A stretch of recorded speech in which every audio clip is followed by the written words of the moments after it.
Welcome to Knowledgeable Aging. I'm your host, Jason Kotar. Joining us today to talk about the magic of music for people with dementia is Pippa Kelly. Pippa is one of the UK's foremost writers on dementia, an award-winning blogger and journalist. She hosts the weekly dementia podcast, Well I Know Now, and speaks regularly on elderly care and dementia. Her haunting novel, Invisible Ink, which is a small but significant dementia thread based on her late mother, was published in 2016. How are you doing today, Pippa? I'm very well, thank you. Very well indeed. Well, good. Well, thank you. I'm looking forward to our second conversation. But before we get started, Pippa, for those that are joining us for the live webinar, if you have any questions, type your questions in. Time permitting, we will do everything in our power to get your questions answered. So, Pippa, I'd like to get started. When you first witnessed the power of music, it was with your mom. It was, Jason. Yes, and apologies if anybody's heard this before because I have related the story, but it's quite powerful and it's very personal to me. My mum was in the late stages of dementia, and for the last sort of 18 months of her life, she'd been lying motionless, really, and sleeping most of the time in her nursing home bed. And it was Christmas Eve over here in the UK, and I got a call, as I had done many times before, to say that my mum was ill. She had an infection, and I should get down there to see her. Well, it was Christmas Eve. I was very busy. I was actually in a supermarket at the time doing the shop. But anyway, of course, I did go down and see my mum. And on the way down, actually, she was about an hour and a bit away from me here in London. I suddenly thought that one of the things my mum absolutely loved, she loved Christmas anyway, and she loved the 9 Lessons and Carols from King's College, Cambridge, that plays every year. It's very much a big Christmas thing. She and I always used to listen to it when we made mince pies and things on Christmas Eve. So I thought, brilliant, because it's always difficult to know what to do with somebody with dementia. So I arrived just in time to put it on the radio, and it always starts, this service of 9 Lessons and Carols, with Once in Royal David City, and it starts with a lone chorister's voice. It's very haunting and moving at the best of times. Anyway, my mum opened her eyes. That's all she did on that day, but it was quite profound because she hadn't opened her eyes for a long time. It was definitely a reaction to her hearing this music that was so ingrained. It was like almost in her DNA. So we listened to the 9 Lessons and Carols. I just sat with her and we listened. It was beautiful. And then I drove back up to London, and then I was in touch all day with her on Christmas Day. And the nursing home said actually she seemed a bit better during the day, so that was great. And I was actually with my husband's family. I didn't drink at all so that I would be ready at a moment's notice to drive to see my mum. And it wasn't until the evening that they phoned and said, we think you should come down again. So I jumped in the car and I drove down, but I arrived just too late because it was Christmas. There were cover staff on. It wasn't even the normal carers in the nursing home. And I met a stranger on my mum's corridor, a carer or a nurse, I can't remember. And she just said, oh, she's just gone. You just missed her, which was so tremendously sad.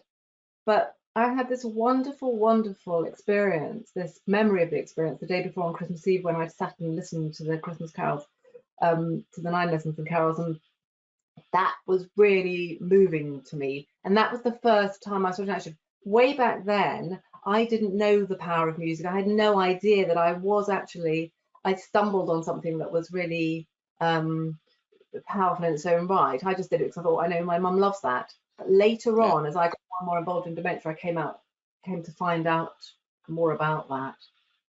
Yeah, so I was going to just piggyback on that. You had said that it was at that time you learned how much more of how huge of a role dementia, that music can play in the quality of life of people with dementia. Yes, because I was already, I'd sort of been charting my parents' lives. My dad was very ill in different ways as well, over here in the UK in the national press, because I was a journalist then, and I was writing a lot about it. So I become a bit known for writing about dementia and elderly care issues. But then 2 years after my mum died, after that event I've just described, I set up my blog to get sort of straight to market. As a freelance journalist, it's becoming harder and harder to get into print. So it very soon became a dementia blog, and one of my first dementia outings, as a blogger of dementia issues, was to the House of Lords here in the UK. And I saw a well-known broadcast journalist called Sally Magnuson talking about her book, Where Memories Go. And that was all about her mum, Mamie Baird, who had dementia. And Sally, after her mum died, she realised that her mum could still actually sing the songs of her youth, her Scottish songs and ballads of her youth, when she had very severe dementia. And after she died, after her mum died, Sally, as a journalist, she researched this. She thought, well, why can mum still do that when she could hardly talk? And she went to New York to find out more about it, and she found out from Oliver Sacks, the late Dr. Oliver Sacks, why this has this effect. And she also went to a neurological institute in New York and spoke to Dr. Connie Tomeno, who explained to Sally that it's like music hits lots of different parts of the brain.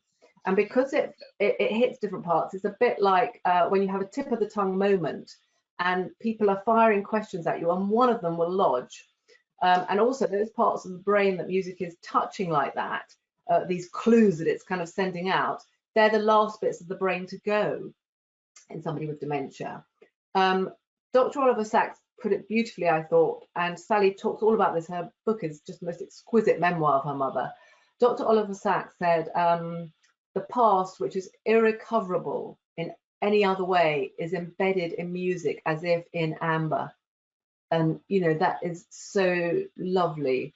And then Sally set up, with all this knowledge, she set up a charity called Playlist for Life.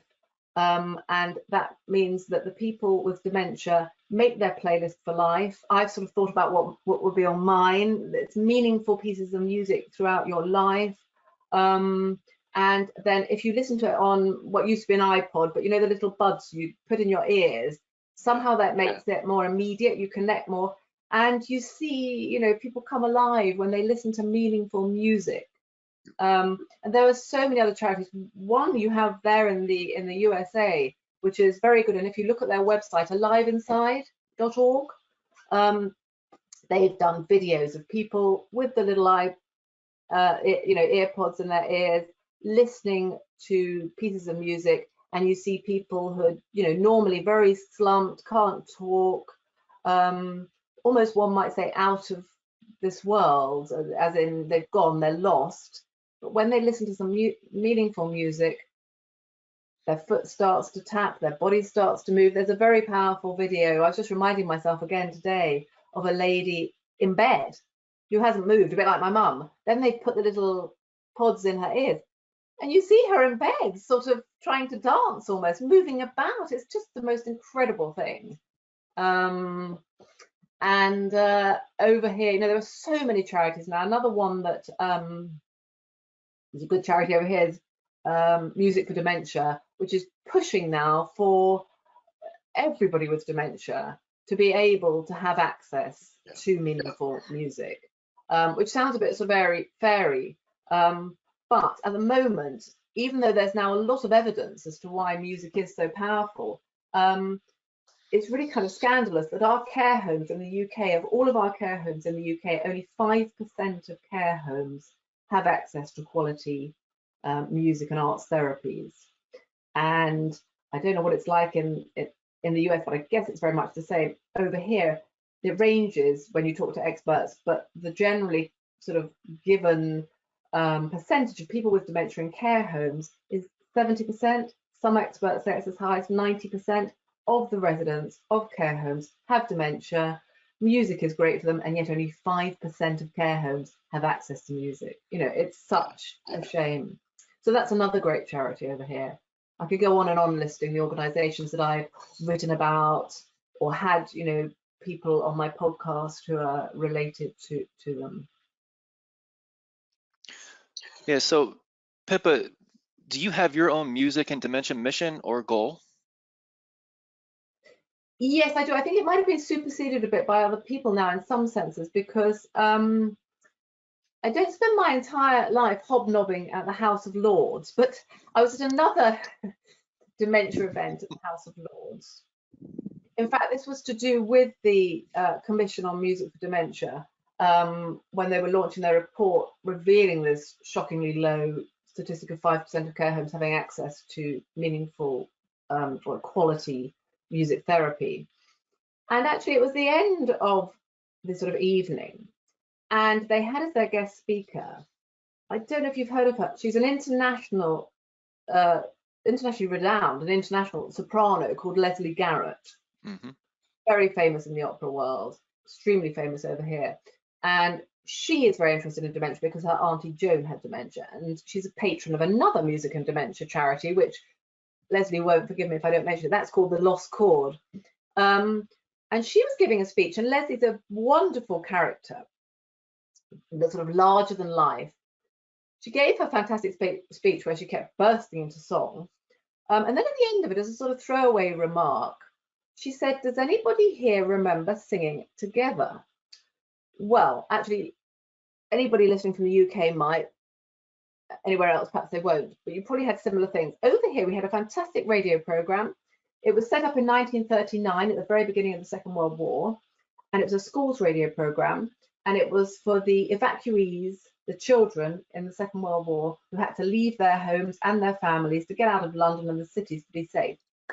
And it was decided, and the BBC was a public service broadcaster, that they would broadcast singing together on the radio once a week, so that all over the country, these displaced child evacuees could listen to the program. They would, I remember it carried on for a long time. I'm not that old, but it carried on for 50 or 60 years. And in the late 60s, I was at a convent briefly, and I just, when Leslie Garrett said, "Do you remember singing together?" I just went, I hadn't heard the name so long, and I thought, yes, I do. Because I remember singing it. I was about 9, and the nun would say, "Okay, it's 11 o'clock on a Monday morning, I'm switching on the radio, it's singing together." This chap called William Appleby would come on, and he would tell you a bit about the song. It'd be a simple song with a strong rhythm and a chorus, because it was for children. All this is fantastic for people with dementia. Then you'd sing it, sing a few bars. You might learn a little bit about the song in a very simplistic way. Leslie Garrett said, "Wouldn't it be great if the BBC reintroduced this radio program, singing together, but this time for older people who are isolated, lonely, and for people with dementia, for whom singing and music is such a great life enhancer."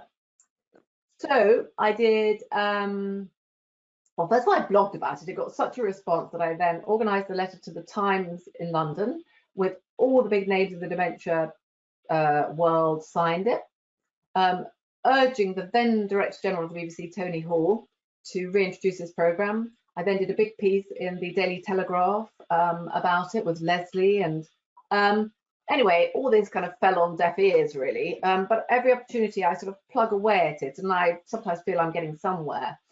Then actually, this is very timely, Jason, because tomorrow I'm doing a bonus episode of my podcast, because I came across a wonderful charity called My Life Films that have done a spin-off in the lockdown, the coronavirus lockdown over here in the UK, called My Life TV.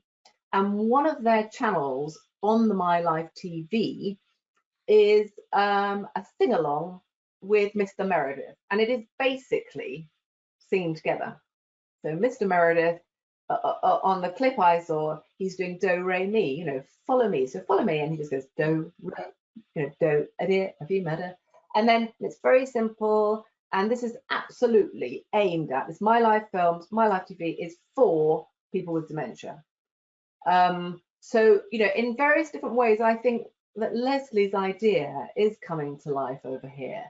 But it's this idea of it being regular. I'm not really so keen on, World Music Day and we'll feature people with dementia, because that's once a year, or, it's giving a nod to it. But you really want to alleviate the loneliness and the isolation by having something that's very regular. And again, it's shown by all sorts of different therapies that if something is regular, whether it be reminiscence therapy of a very high standard or different therapies once a week, it will really help, people with dementia to keep their brains more stimulated.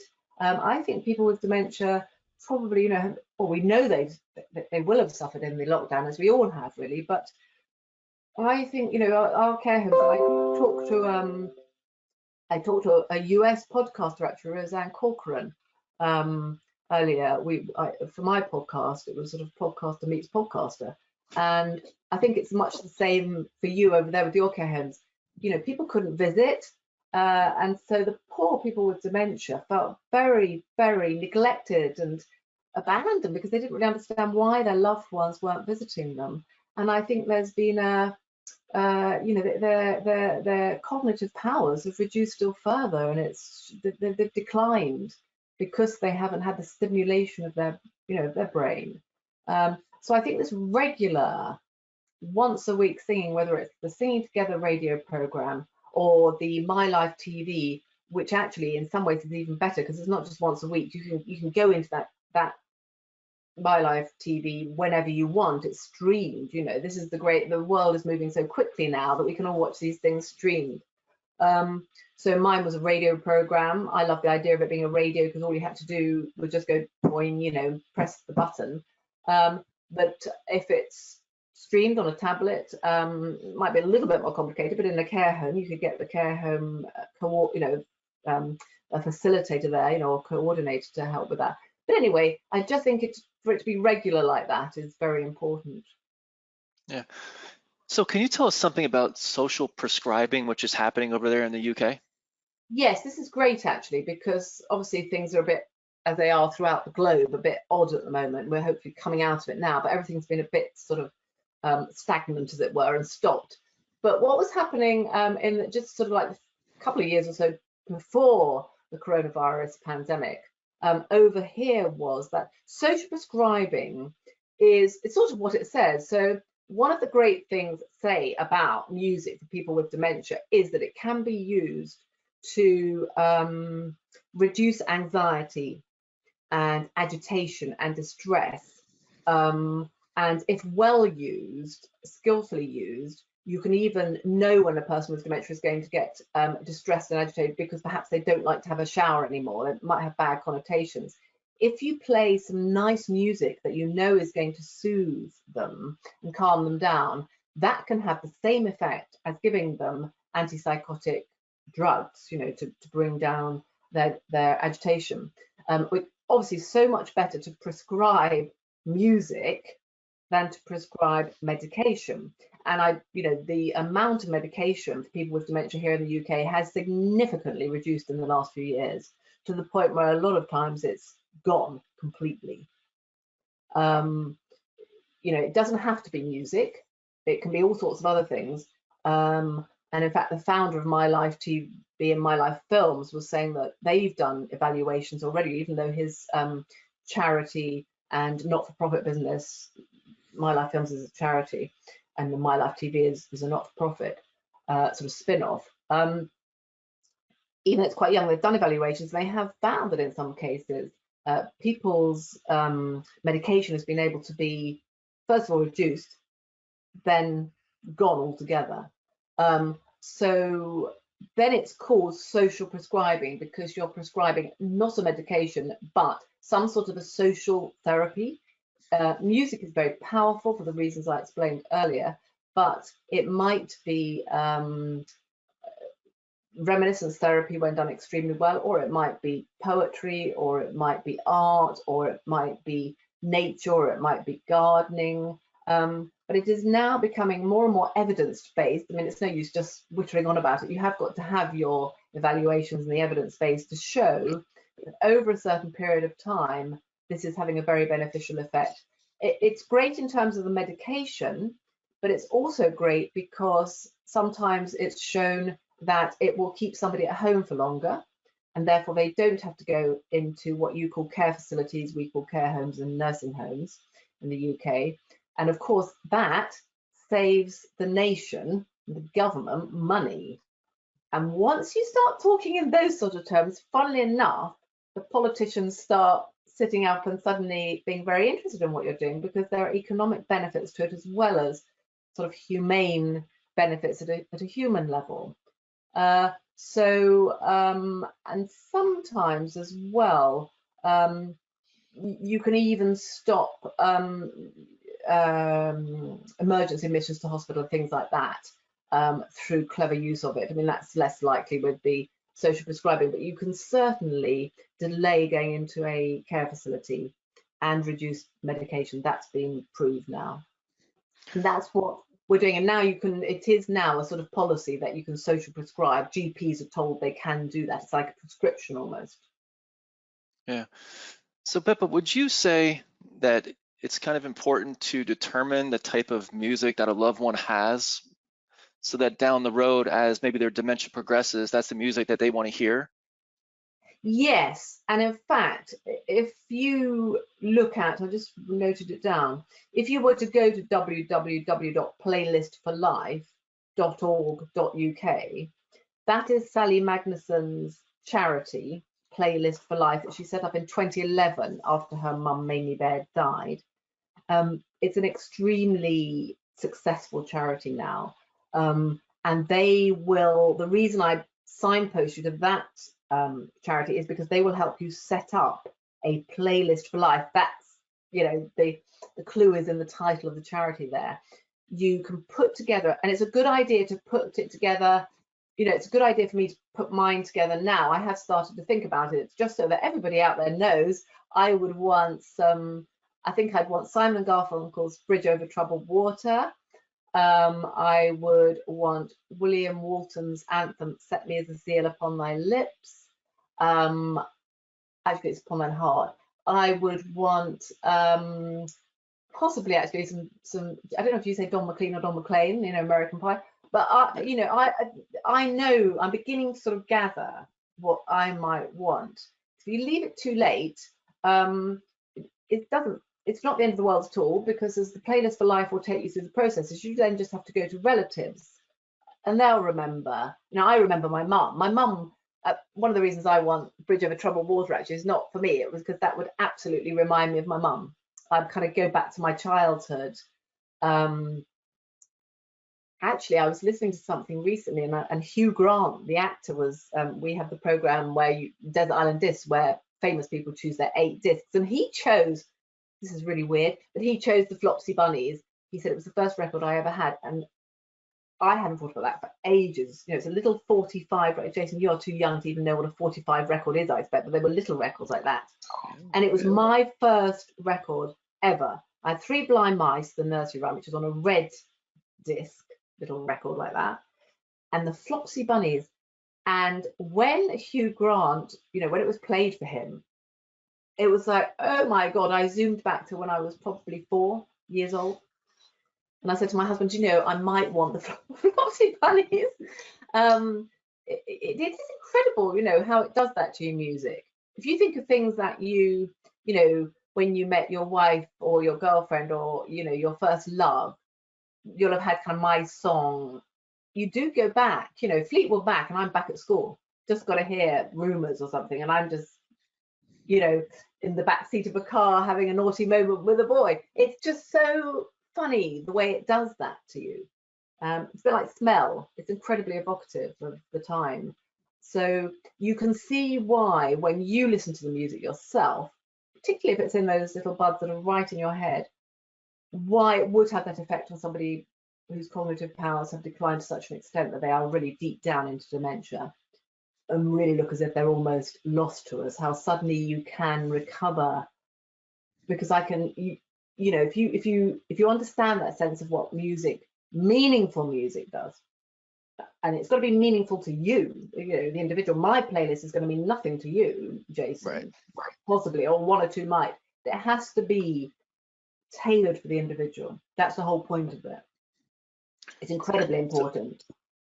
Yeah, so Pippa, as your journey of the power of music and the magic of music, how has that impacted the guests that you look to bring on your very successful podcast? In other words, are you looking for guests that maybe are a little bit more toward music oriented or not? Yes, well, sort of yes and no.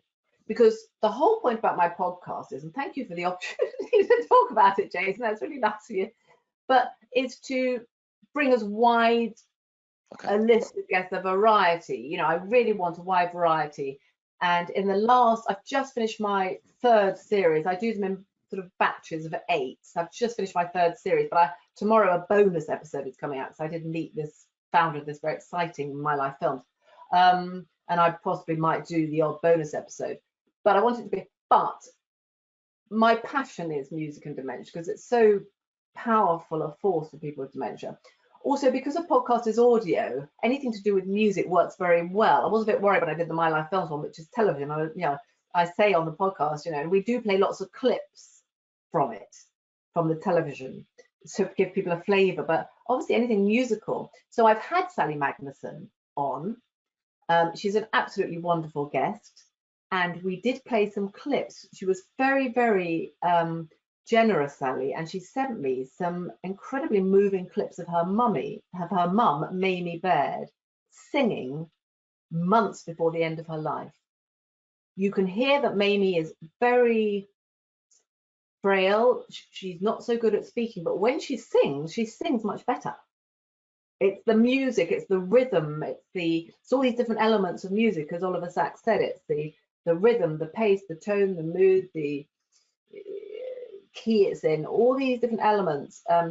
You can hear Mamie doing that. So we had some powerful music on there. I had Leslie Garrett, the international opera singer. She came on and talked in very powerful ways about how she's seen the power of music in her role as a patron of a dementia and music charity. She'd gone into care homes. She said, I just went into the care home. Well, she'd sung to her Auntie Joan and seen the amazing effect that she'd had on her.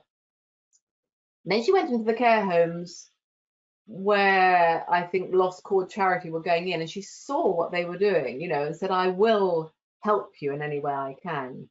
And she is now, as passionate as I am about it, because she's passionate about music anyway, and has this most fabulous voice, and she's an amazing character.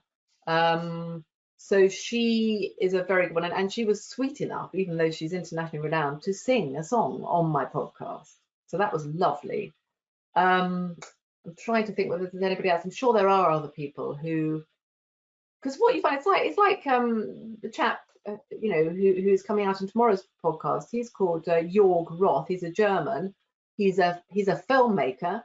He's in movies and films and all that sort of thing.